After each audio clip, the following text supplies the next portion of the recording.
It was 2:30 in the afternoon on Thursday, March 15, 1951, when Angela Crocetti stepped out of the desert and into blinding Nevada sunlight. She was a small woman, barely 5'2", 63 years old, with silver hair and hands that still showed the calluses from decades of work in Steubenville, Ohio. She wore a simple floral dress, completely out of place among the flashy showgirls and high rollers that populated the Las Vegas Strip. Angela didn't belong in Vegas. She belonged in kitchens and church basements, in neighborhoods where everyone knew your name and your business. But her son had asked her to visit, and when your son is Dean Martin, one of the biggest stars in America, you make the trip. Dean had put her up in a nice suite, given her spending money, told her to enjoy herself. But Angela Crocetti didn't gamble and didn't drink, so mostly she just walked around, marveling at how different this world was from the one she knew. She was crossing Fremont Street, heading toward a small Italian grocery she discovered. When she stepped off the curb without looking, the car was maybe 20 feet away, going slow in the afternoon traffic. The driver honked. Angela, startled, stepped back onto the curb, raised her hand in apology. A minor moment, the kind that happens 1,000 times a day in any city.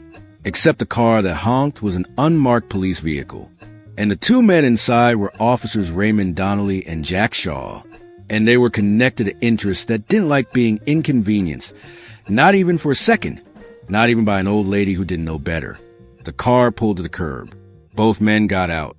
Donnelly was the bigger of the two, 6'3", former Marine, with a face that looked like it had been carved from granite with dull tools. Shaw was smaller but meaner, with eyes that enjoyed other people's fear. They both wore plain clothes, badges on their belts, guns visible on their hips. "You stepped in front of our vehicle," Donnelly said, walking toward Angela. "I'm sorry," Angela said in her heavy Italian accent, still not understanding that this was going to be a problem. "I didn't see you coming. My apologies."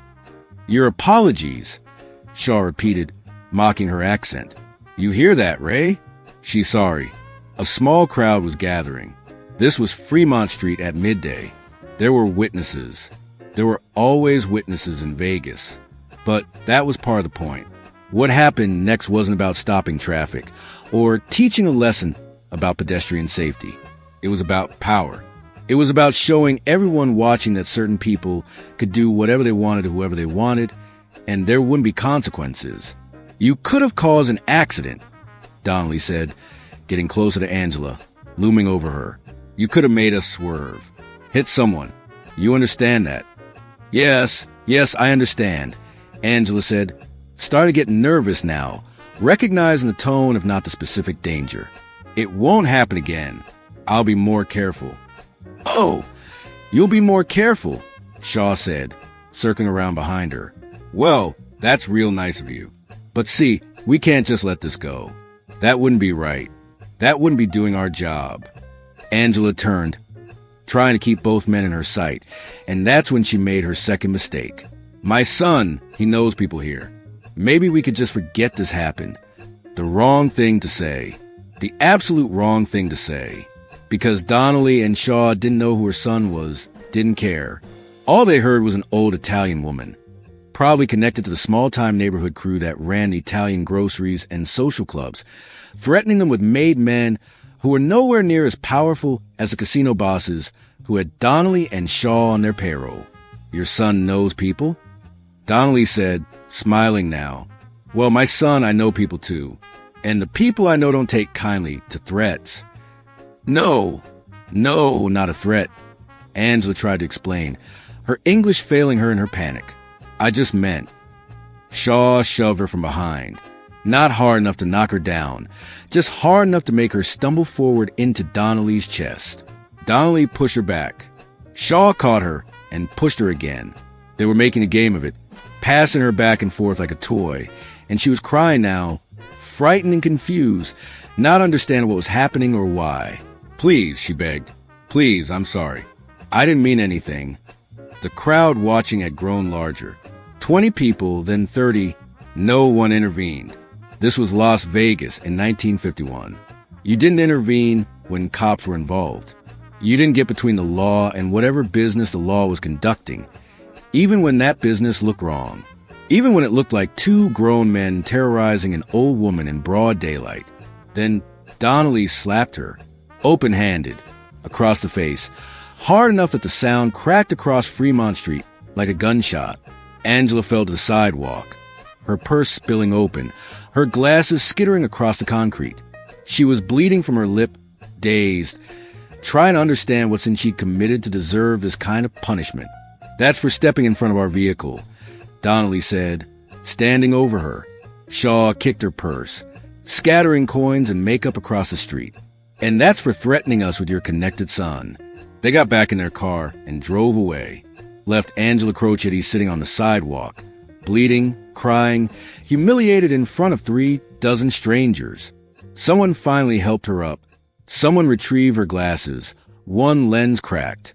Someone asked if she wanted them to call the police, then realized how stupid that question was. Within an hour, the story had spread to every casino, every showroom, every bar on the Strip. Angela Crocetti had been beaten by two cops on Fremont Street, in broad daylight, in front of witnesses.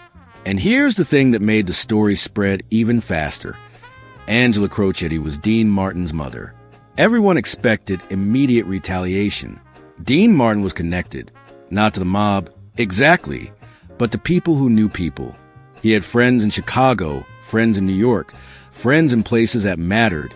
More importantly, he had loyalty, the kind of loyalty that mobsters respected, the kind of loyalty that meant you protected your family. And if someone hurt your family, you made them pay. But Dean Martin did nothing. No phone calls were made. No threats were issued. No lawyers appeared demanding justice. Dean showed up at his mother's hotel room that evening, held her while she cried, cleaned her wounds, listened to her story. He was gentle with her, tender in a way that people who only knew drunk Dean, cool Dean, funny Dean never got to see. "I'm so sorry, Dino," she kept saying, using his childhood name. "I didn't mean to cause trouble. I should have been more careful." "Mama," he said softly, "you didn't do anything wrong. You understand that? Nothing that happened was your fault. But those men, they were police. I shouldn't have." "Mama," Dean interrupted, his voice still gentle but with steel underneath. "You didn't do anything wrong. And what they did to you, that's going to be addressed. But not tonight. Tonight, you rest. Tomorrow, you let me take care of things." She didn't understand what he meant. Neither did anyone else in Las Vegas, because Dean Martin continued to do nothing. He showed up for his performances at the Copa Room like always. He sang, he joked. He made it look effortless. He didn't cancel shows. He didn't make speeches. He didn't even look angry. But something was happening. Something subtle. Something that started about 12 hours after the incident on Fremont Street, when officers Donnelly and Shaw woke up on Friday morning and started experiencing a Las Vegas they'd never encountered before. Donnelly stopped at his usual breakfast spot, a diner 2 blocks from the police station where cops ate free and the waitresses knew everyone's order. He walked in at 7 a.m., same as always, headed for his regular booth. The owner, a man named Sal who'd been serving Donnelly breakfast for 3 years, was behind the counter. He looked up, saw Donnelly, and his face went carefully blank. "Sorry," Sal said. "We're full up this morning." Donnelly looked around the diner. There were 6 empty booths, 3 empty stools at the counter. "Sal, the place is half empty." "Reserved," Sal said, not meeting his eyes. "All reserved. Private party coming in. You'll have to try somewhere else." Donnelly stared at him, trying to understand what was happening. Sal had never turned him away before. Sal was a good guy, understood how things worked, knew that cops ate free, because cops kept the neighborhood safe. But Sal wasn't looking at him now. Sal was very deliberately looking anywhere else. "Fine," Donnelly said and left. He tried the place across the street. Same thing. "Full up. Can't help you." Maybe try downtown. He tried for more restaurants. Same response at every one. By the time he gave up and went to the station without breakfast, he was starting to feel something he hadn't felt in years. Uncertainty. Shaw had a similar morning. He stopped at his regular barbershop for a shave. The barber took one look at him and said his first appointment had run long. Maybe come back tomorrow. Shaw wanted to get his car washed at the place that usually detailed it for free. The owner said the machine was broken. Sorry for the inconvenience. Shaw needed to pick up his dry cleaning. The dry cleaner couldn't find his ticket, couldn't find his clothes. Maybe check back next week. By noon on Friday, both officers were confused. By evening, they were starting to get worried, because it wasn't just businesses refusing service. It was everything. Shaw tried to get a drink at his regular bar. The bartender served everyone around him, but somehow never saw Shaw's raised hand, never made eye contact, never acknowledged his existence. Donnelly went to the casino where he usually collected his weekly envelope, his payment for making sure certain problems went away. The casino manager wasn't available, left no message, no envelope. They tried to talk to other cops about it. Their fellow officers were polite but distant. Conversations ended quickly. No one wanted to stand too close to Donnelly or Shaw, like whatever was happening to them might be contagious. Their sergeant called them into his office Friday afternoon. "I'm getting calls," the sergeant said, not looking happy about it.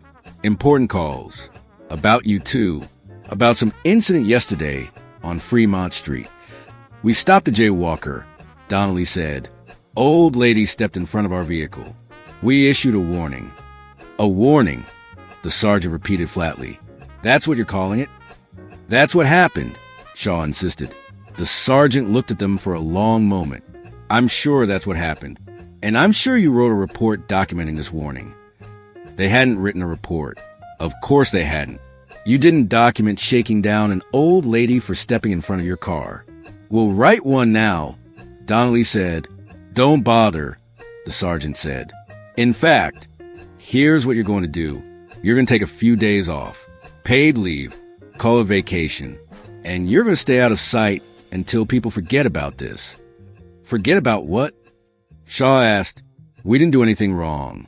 "Then you've got nothing to worry about," the sergeant said, in a tone that made it clear he didn't believe that, and they shouldn't either. "Take the time off." "That's an order." They left the station. It was Friday evening, about 30 hours after they'd beaten Angela Crocetti. They still didn't understand what was happening. They didn't know that Dean Martin had made exactly one phone call the night before. Not to a mobster, not to a lawyer, just to one person. A man named Jack Entratter, who ran the Sands Hotel and Casino. A man who knew everyone in Las Vegas, who mattered. Dean hadn't asked Entratter to do anything, hadn't made demands or threats. He'd just told him what had happened to his mother, described the incident, mentioned the names of the officers involved. And then he'd said something that Entratter would remember for the rest of his life. "Jack, I'm not asking you to hurt anyone. I'm not asking you to fix anything. I'm just telling you what happened, because you're my friend, and friends tell each other things. What you do with that information, that's your business." And Entratter had understood. He'd understood perfectly, because that's how power really worked in Las Vegas. Not through violence or threats, but through networks, through relationships, through the understanding that loyalty mattered more than money, and disrespect had consequences that didn't require a single punch to be thrown. Entratter had made his own phone calls. Not many, just to the right people. Casino owners, hotel managers, restaurant proprietors, club owners, the people who made Las Vegas run. And he'd told them the same thing Dean had told him. Just information. Just a story about what had happened to Angela Crocetti. No demands. No requests. Just context. And every single person Entratter called understood what was being asked of them without it being asked. They understood that Dean Martin, who brought in millions of dollars, who filled their showrooms, who made their casinos glamorous and desirable, was not happy. They understood that his unhappiness had a specific cause. Two specific causes, actually. Officers named Donnelly and Shaw. And they understood what to do about it. Nothing dramatic. Nothing violent. Just make those two men invisible. Make Las Vegas forget they existed. Don't serve them. Don't see them. Don't help them. Make them ghosts in a city that ran on connections and relationships and the understanding that you took care of the people who took care of you. By Saturday morning, 48 hours after the beating, Donnelly and Shaw were experiencing complete isolation. Their wives couldn't get groceries delivered. Their kids' schools called with sudden scheduling conflicts. Their landlords needed to discuss lease violations. The mechanic who'd been fixing Shaw's transmission for 2 weeks suddenly couldn't find the parts. Donnelly's insurance agent couldn't return his calls about a claim. It was total, it was systematic, and it was silent. No one explained what was happening. No one mentioned Dean Martin's name. No one acknowledged that anything unusual was occurring. People were just busy, just booked, just unable to help right now. Maybe try again later. Sorry for the inconvenience. The psychological effect was devastating, because Donnelly and Shaw couldn't fight back against something they couldn't see or identify. They couldn't threaten people who were being perfectly polite. They couldn't demand service when people had perfectly reasonable excuses for not providing it.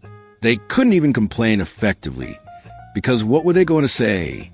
That suddenly, mysteriously, everyone in Las Vegas was treating them like they didn't exist? By Saturday evening, Shaw was drinking heavily, paranoid, convinced there was conspiracy against him. Donnelly was quieter but more dangerous, the kind of angry that builds pressure until something breaks. They met at Shaw's apartment to figure out what to do. "It's that old woman," Shaw said on his fourth whiskey. "Has to be. We roughed her up, and now someone's getting revenge." "She was nobody," Donnelly said. "Some old Italian lady. Who's going to go to this much trouble over her?" "Her son," Shaw said. She said her son knew people. What if she wasn't bluffing? What if her son is connected? "Then we find out who he is," Donnelly said, "and we have a conversation with him. Explain that we were doing our job. That his mother needs to be more careful. That if he's got a problem with how we handled things, he can take it up with our sergeant." It was exactly the wrong conclusion to reach. But it was the only conclusion that made sense to them, because they didn't understand how power really worked in Las Vegas. They understood violence and threats and official authority. They didn't understand networks. They didn't understand that sometimes the most powerful response to violence isn't more violence, but silence, exile, the removal of all the small dignities and conveniences that make modern life bearable. On Sunday morning, 72 hours after the incident, Shaw decided to do something about their situation. He was going to find the old woman, find out who her son was, and settle this directly. He got Donnelly's address from the incident report. They'd never filed and headed over to the Desert Inn. He never made it. Shaw was crossing an intersection 3 blocks from his apartment when a car ran a red light and hit him. The driver didn't stop. There were no witnesses who could describe the vehicle. Shaw survived, but his right leg was shattered in 14 places. The doctor said he'd never walk normally again. Definitely never passed the physical requirements for police work. The accident was investigated. Sort of. A report was filed. The case was assigned to a detective who found absolutely nothing. No paint transfers. No debris. No witnesses. No leads. Just bad luck. Just a hit and run that happened to end a cop's career at exactly the moment when that cop was experiencing mysterious social exile for beating Dean Martin's mother. The detective closed the case after a week. Unsolved. Likely to remain that way. Donnelly visited Shaw in the hospital. Shaw was in traction, doped up on morphine, but still coherent enough to be afraid. "It wasn't an accident," he whispered. "Someone did this." "Who?" Donnelly asked. "Who did it?" "I don't know," Shaw admitted. "But Ray, we need to leave Vegas. Both of us. Whatever's happening here, it's not going to stop." Donnelly wanted to argue, wanted to investigate, wanted to find who was responsible and make them pay. But looking at Shaw in that hospital bed, leg ruined, career over, Donnelly felt something he'd rarely felt before. Fear. Not fear of violence. Donnelly could handle violence. He'd been in wars. He'd been in fights.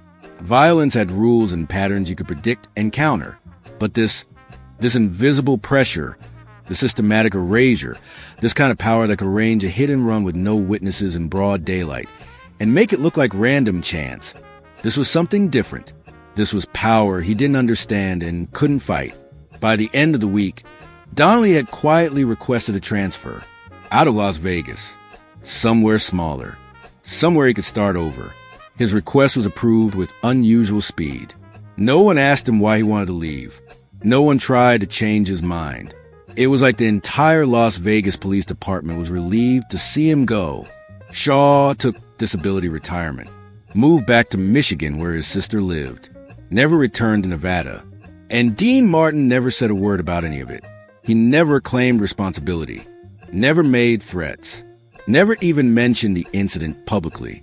He just continued performing, continued being charming and cool and effortlessly talented. His mother recovered from her injuries and went back to Ohio. The story of what happened on Fremont Street became one of those legends that people told in quiet voices, never quite sure what was true and what was embellishment. But something did change in Las Vegas after that week. Police still enforced the law. They still dealt with drunks and thieves and troublemakers. But they stopped the casual brutality. They stopped the public humiliations. They stopped treating ordinary citizens, especially women, especially old women, like property they could abuse for entertainment. Because everyone in Las Vegas, everyone who mattered, everyone who made the city run, had learned an important lesson. Dean Martin had power, not the loud, obvious power of mobsters and casino bosses. Something quieter, something more dangerous. The power that came from being genuinely loved by the people who made Las Vegas work. The dealers and waitresses and performers and managers and everyone in between who made the city run. And those people had shown, in the 48 hours after Angela Crocetti was beaten, that they would choose Dean over any cop, any official, any authority figure who disrespected him or his family. They'd shown it without violence, without threats, just by making two men invisible, by removing them from the fabric of the city as surely as if they'd been physically expelled. Years later, in 1995, a man named Jack Morrison was dying of cancer in a hospice in San Diego.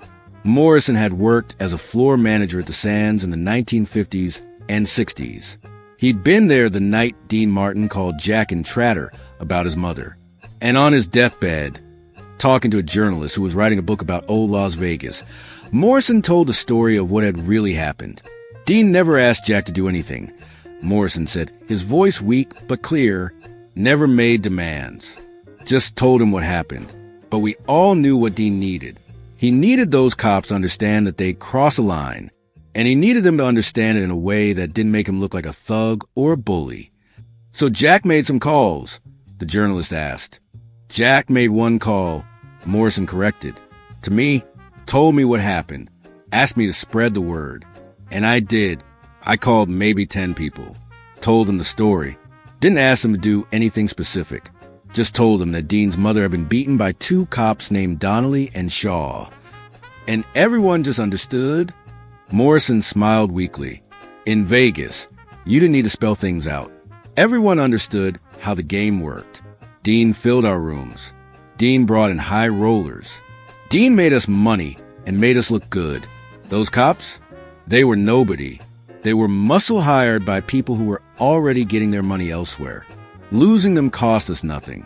Making Dean happy, showing him that Vegas took care of its own, that was priceless. What about the hit and run? The journalist pressed. Was that arranged? Morrison was quiet for a long moment. Then he said, I don't know.